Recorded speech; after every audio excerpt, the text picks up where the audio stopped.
Like, okay, let's get to the headlines. Starting in the U.S. Just 2 days after a gunman killed 11 people at a Los Angeles area dance studio, which, yeah, someone died in the hospital, so succumbing to their injuries, so it's up to 11 now. 7 more victims were shot dead in an agricultural area near San Francisco, as California suffered one of its bloodiest spates of mass gun violence in decades. Is it people hunting season? What the hell? Okay, so for those who don't know, it was another Asian man. So, yay, diversity. It's not just white men who are going on angry rampages anymore. Ugh. Okay, let's see what we can say. 7 people were killed in a mass shooting at 2 locations in the coastal northern California city of Half Moon Bay on Monday, and the suspect was arrested after driving to a police parking lot, apparently attempting to turn himself in. Let's see. I don't think we have a motive for this one either, despite what one of my commenters pointed out in the last video. We don't have a motive for that one either. But the rural area was recently pounded by a series of heavy rainstorms that caused extensive damage, affecting immigrant laborers in the area, farm workers advocates said. A series of atmospheric rivers in the 3 weeks following Christmas killed 20 people statewide. Okay, that has nothing to do with the shooting. All right, San Mateo County Sheriff Christina Corpus identified the suspect as Chun Li Tsao, 67, and said he worked at one of the shooting locations. Are we dealing with a disgruntled employee? What the hell? Corpus called the sites nurseries, and other officials said they were staffed by farm workers. Local media described at least one of them as a mushroom farm. Alrighty, so anti-migration, but why would you work there then?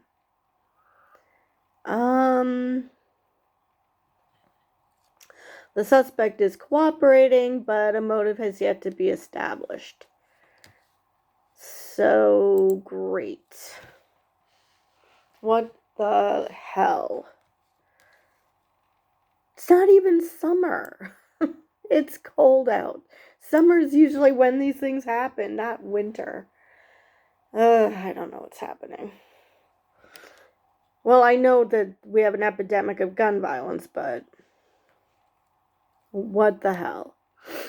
Let's see. Moving on.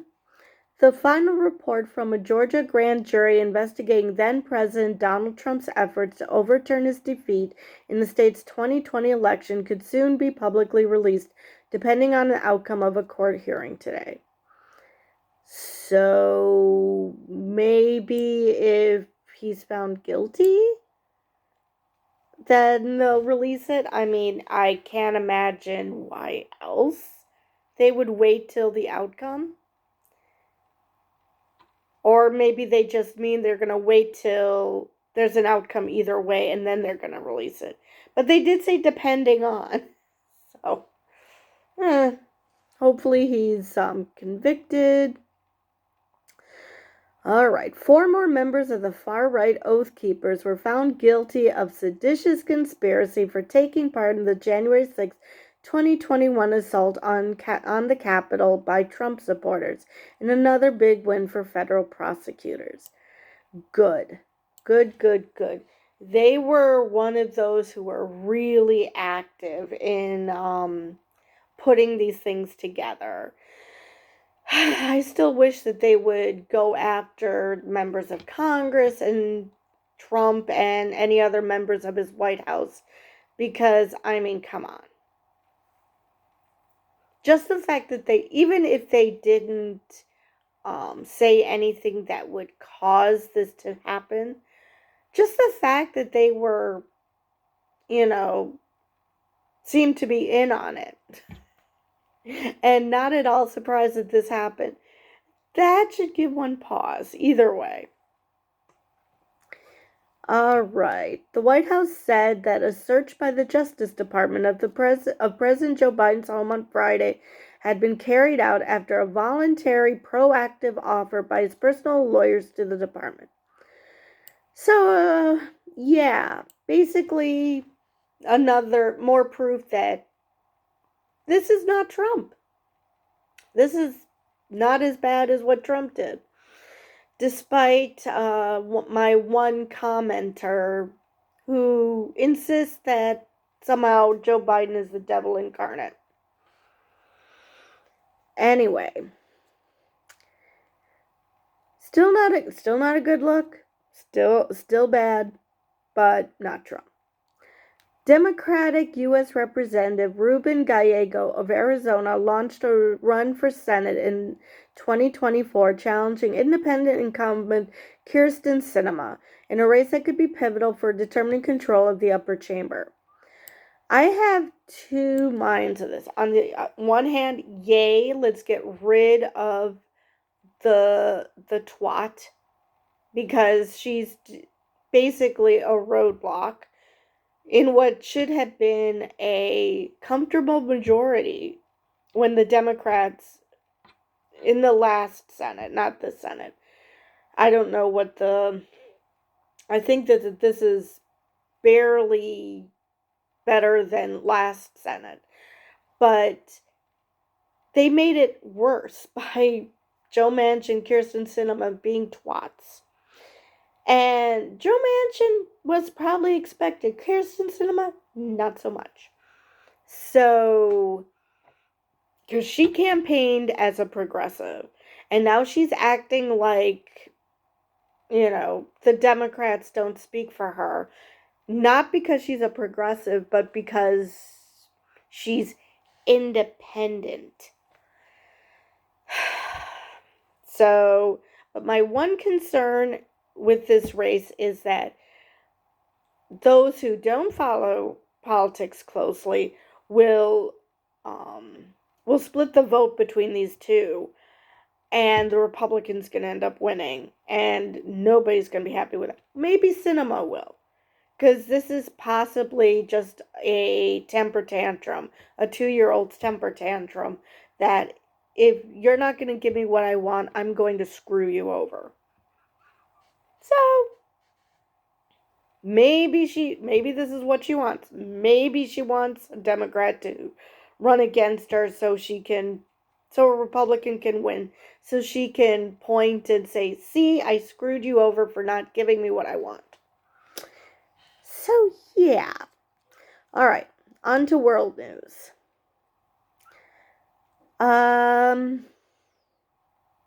Let's see. Several senior Ukrainian officials resigned in the biggest leadership shakeup of the war with Russia so far, in what an aide to President Volodymyr Zelensky called an answer to public calls for justice. Some, though not all, of the resignations were linked with corruption allegations. So the very thing that Putin is claiming as one of the many reasons he's given for the cause of the war, which is corruption, is being handled. Because we all know that every reason he gave was made up bullshit, except the part about wanting to put back together the Soviet Union. That one might actually be real. I don't know who's a worse liar, Putin or George Santos. Can't decide. Granted, Putin is a more dangerous liar. That is without a doubt. Anyway, moving on. Finland's foreign minister said a timeout of a few weeks was needed in Finland and Sweden's talks with Turkey on their application to join the NATO military alliance. Turkey's president said that Sweden should not expect his country's support after a protest near the Turkish embassy in Stockholm at the weekend, which included the burning of a copy of the Quran. What the hell? I don't understand this burning the Quran, burning the Bible. I mean, I'm an atheist. I see these books pretty much the same. The only thing you're doing by burning them is pissing off the group whose book it is. You are doing literally nothing else. Now, that's all well and good if that's your intention, but how is that helpful? It's not. It's not helpful at all.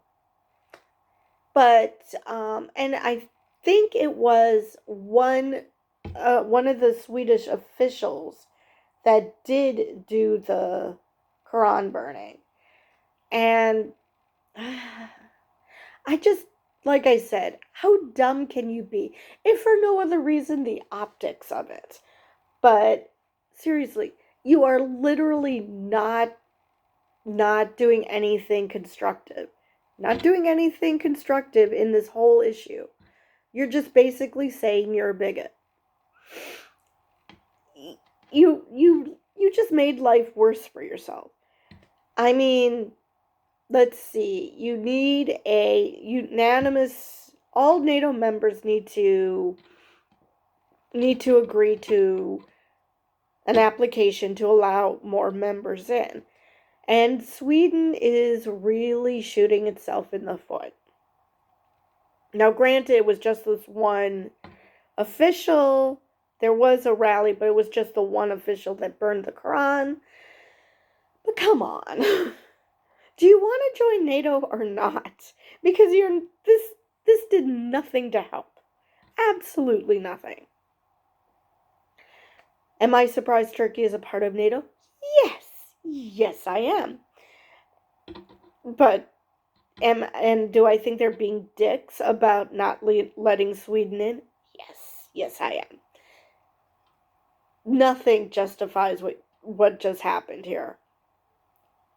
Burning a book just pisses off the group whose book you're burning. It does nothing to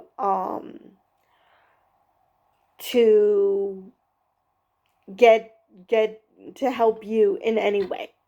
This doesn't help you at all. Anyway, moving on. Jacinda Ardern bid an emotional farewell on her last day as Prime Minister, speaking of the kindness and empathy New Zealanders have shown her. Thank you from the bottom of my heart for the greatest privilege of my life, Ardern told a gathering of politicians and Maori elders in the small town of Ratana. So, yeah, like I mentioned in my video about her resigning, I'm gonna miss her. I liked her a lot. Let's see if they mention the name. I think the name of the guy that that the Labour Party picked to replace her is Chris Hipkins. I don't follow New Zealand politics, so I have no idea if this is better, worse, neutral, no nothing. Let me see if they mention anything about this person.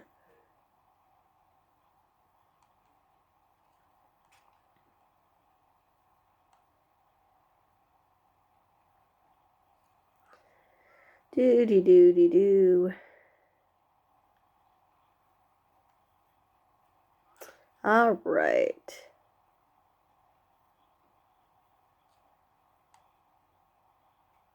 So all they say is that Hipkins is the country's former COVID minister, and of course he was the only person nominated to take over, and that he was first elected to Parliament in 2008. That is all I am seeing about him. And since they did a pretty good job with COVID, granted they're an island, so that helps. all I can say is that hopefully this is going to be a good thing for New Zealand. Anyway, I don't even know what this dude looks like, to be honest. All right. Australia will limit the sale of alcohol and consider wider bans to control spiraling alcohol-fueled violence in a central region in the run-up to a referendum on Indigenous recognition that is shining a light on deep social divisions. What? Fighting, drunks fighting on a plane wasn't enough for you guys? Now you have to... Alright, so the specific region is Alice Springs. And let's see what the brouhaha is here. The new rules in the town of Alice Springs, 2,000 kilometers northwest of Sydney, and the surrounding region mean that the sale of takeaway alcohol will be restricted on Sunday, Monday, and Tuesday, and sales will be reduced on other days. A fifth of the citizens of Alice Springs are Indigenous. Community leaders across Australia have long identified alcohol abuse as a huge factor behind violence and health problems. Okay. So, if the majority are Indigenous, who's doing the violence against who?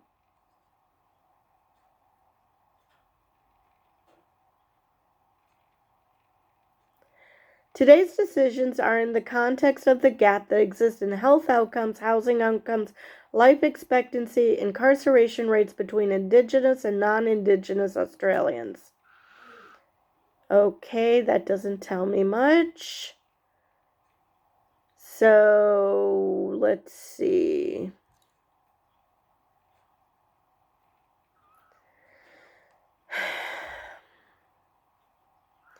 Australia will hold a landmark referendum later this year on recognizing Indigenous Australians in the Constitution and creating a permanent voice to the Parliament that would be consulted on Indigenous issues, which sounds perfectly reasonable from my perspective.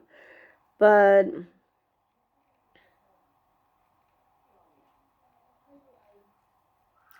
let's see. Skeptics are calling for more details on proposed changes, with some using the violence to argue the government should prioritize practical steps over constitutional change. Okay. Domestic violence, assaults, and property damage in Alice Springs rose between 43% and 60% in the 12 months to November 2022. There were 2,653 assaults over the period in a town of roughly 25,000. Nobody's saying who's doing what to whom.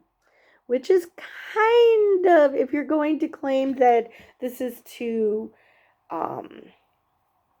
is about racial violence, you should tell us who's doing violence to whom. Are the Indigenous being violent towards the non-Indigenous? What? Tell me. Northern Territory Police Commissioner Jamie Chalker told ABC Radio on Tuesday that violence had risen since laws restricting alcohol consumption ended last July. The laws trace back to 2007 when the then government sent soldiers and police into the territory to combat rapid violence and sexual abuse. There's a lot of symptoms here that are showing that there are still some clear structural problems, but the consumption of alcohol and the broader impact on the health services are undeniable. Still not telling us how this is being, what the cause and effect is for this referendum. They're not telling us who's doing the violence to whom, which, if you're going to claim race-based violence, you kind of need to do that, because Is this overall? Is this indigenous versus non-indigenous? Non-indigenous versus indigenous? This article tells us nothing. Nothing whatsoever. If you're going to claim racial abuse, racial violence, you kind of need to tell us what's going on. Same thing with social divisions. Tell us who's doing violence towards whom. You're not telling us shit. All right. Moving on. The World Health Organization has called for immediate and concerted action to protect children from contaminated medicines after a spate of child deaths linked to cough syrups last year. In 2022, more than 300 children in Gambia, Indonesia, and Uzbekistan died of acute kidney injury in deaths that were associated with contaminated medicines. This brings me back to the Tylenol tampering in the 80s in the US. And that's when the child-proof caps became a thing. Which are actually adult-proof. Children can still get to them. But anyway. So yeah, that's just great. All right, moving on to business and markets. Stupid cursor. Oh, excuse me. Elon Musk told jurors he was sure he had locked up financial support from Saudi investors in 2018 to take his electric car maker Tesla private, and could even have used his stake in rocket company SpaceX to fund a buyout. At a trial at the San Francisco federal court, Musk spoke quietly and calmly during roughly 5 hours of testimony. Well, Saudis, huh? Gee, I can't imagine why he all of a sudden wanted to buy Twitter. And I can't think it had any good intentions. I'm sure the Saudis had something to do with it. Like, we'll give you the money for Tesla if you buy this company. Even though this was in 2018, I'm sure there was some quid pro quo going on. I wouldn't be surprised. Even if it took this long to get to that point. The Saudis are quite patient, it seems, when it comes to things like this. All right, moving on. Eurozone business activity made a surprise return to modest growth in January, adding to signs the downturn in the bloc may not be as deep as feared and that the currency union may escape recession. A survey showed. A European recession looked like a no-brainer just a few weeks ago, but that picture has changed dramatically. Oh, good, so more and more of the world is escaping the throes of recession. That's good to hear. That is very good to hear. All right, moving on.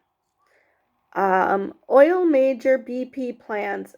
Oh, yeah, I'm reading it as it's written, so if it's bad English, it's what I'm reading's fault, not mine.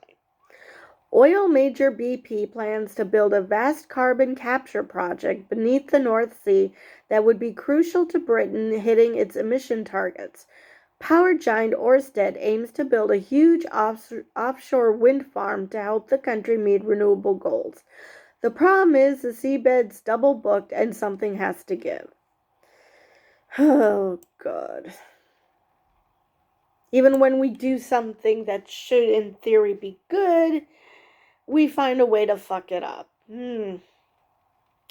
Yeah, I have to agree with the click. How the hell did humans become the dominant race? Not a clue. Moving on. The focus of the luxury industry is shifting back to China, with hopes that its high-end spenders will once again splurge on designer goods during Lunar New Year festivities as Beijing relaxes COVID curbs after 3 long years.